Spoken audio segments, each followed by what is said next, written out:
a quick overview. What you're going to see is what's called the Thorndike's box. Now, in this picture, you see a cat. In the video, it's going to be a dog. But Thorndike is one of the pioneers of behaviorism. And the basic idea is that the animal is placed inside of the box, and there's a lever inside of the box that ultimately opens the box up, and the animal can escape to freedom. But of course, they don't immediately know how to work this lever when they first go in there. And so as they at first start looking at it and then maybe start touching it and getting closer and closer to the desired goal behavior, which is to press down on the lever and open, you're going to see that the animal gets increasingly rewarded as their behavior increasingly gets to the goal behavior, which is pulling on the lever and getting out of the box.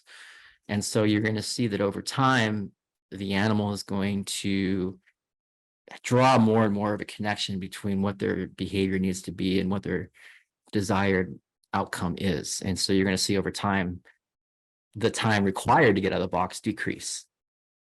And so now I'm going to show you a video, and I'm going to pause it at times to make some comments. Again, these videos, any video you see in these video lectures will also be available for you in additional resources.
So this is prime shaping. Notice that at first, when the dog exhibited the behavior of looking towards the lever, that was sufficient to get a reward. We're going to talk about different kinds of rewards and reward scheduling in a little bit, but that would be a classic example of positive reinforcement, because you're trying to ultimately get this dog to use this lever. And so you want to shape behavior so that it increasingly begins to approximate the desired goal behavior. So at first, just looking in the direction is a first step, and so the dog gets a treat. And then notice how then when the dog gets closer to the lever, a treat is given. But then eventually you want to go further than that. And so it's not enough just to look at the lever, get close to it. It's to put your paw on it, because ultimately the paw is going to need to press on the lever.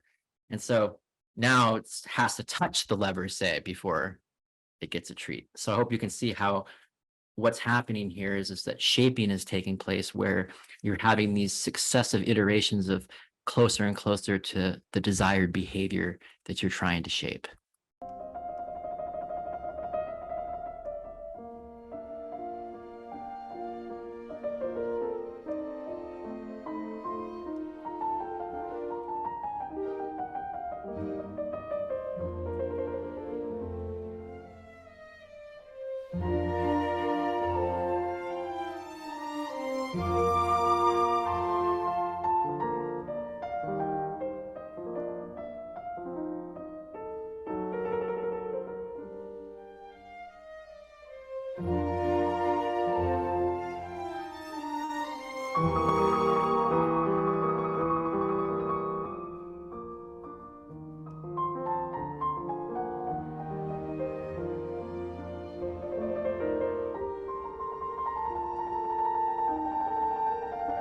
Notice how treats aren't being given out anymore. Treats were originally used to shape the behavior of the dog activating the lever. There's a new reward involved now. If the dog properly uses the lever, the box opens and the dog gains its freedom.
Why do dogs lick their paws or eat grass? Why do dogs get itchy skin? Why do dogs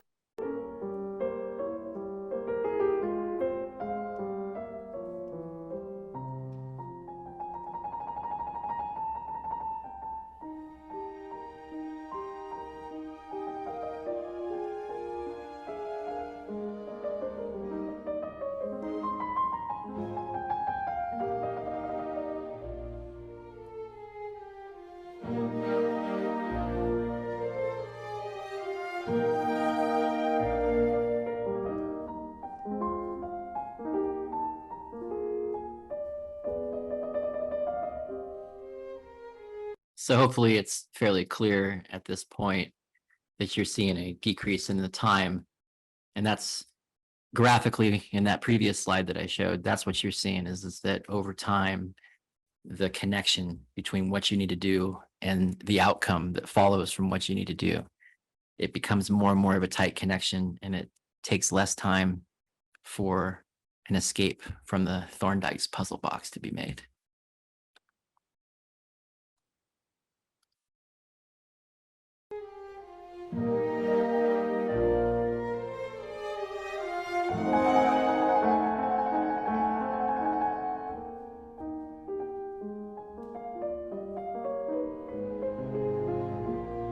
Now, a caveat is that in the previous example, the dog wanted to get out of the box. And so it linked the behavior of taking a paw and pressing on the lever with a desirable outcome, which was freedom. But in this example, you're going to see freedom might not be as desirable. And so even if you leave the cage open, the dog wants to stay in there. So you might not quite see the same relationship between behavior and outcome, because there might be differences in the outcomes that are desired.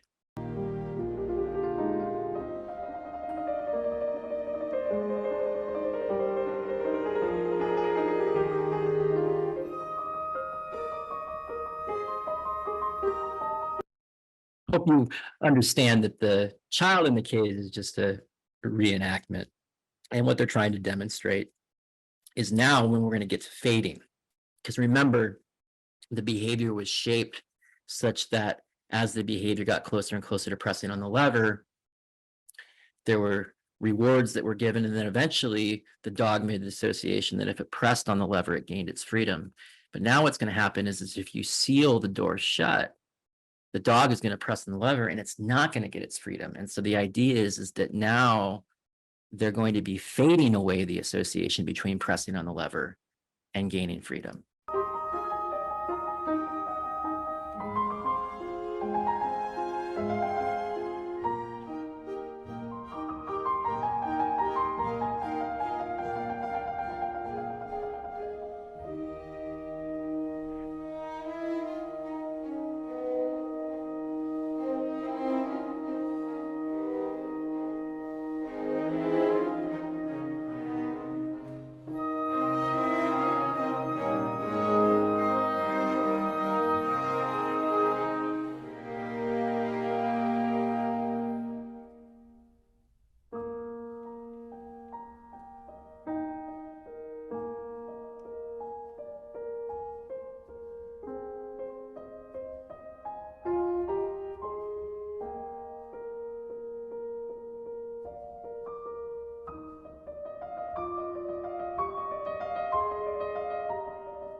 very important point here. So at the beginning of the experiment, the dog was making these associations between if you do certain things, then there are certain outcomes. More specifically, if you press on this lever, you gain your freedom. So that is the pattern that the dog has internalized. Now, here's the thing. If you then make it such that when you press on the lever, you don't get your freedom, now that's sending a mixed message.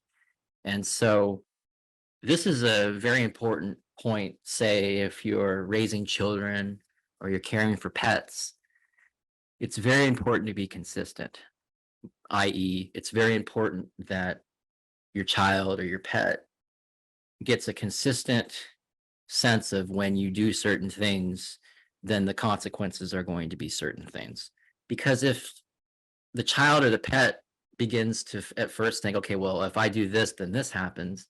But then they start getting mixed signals. Well, actually, no, if I do this, then this happens instead. It becomes confusing and it can lead to what's called learned helplessness, where it's like, well, I don't know if doing this is going to be thought of as good or bad. I don't know what is going to follow when I do something. And so that can lead a child or a pet to not doing anything at all. And that's what you saw with the dog. It just kind of sat there because it became confused. It wasn't quite sure how particular actions would result in particular consequences.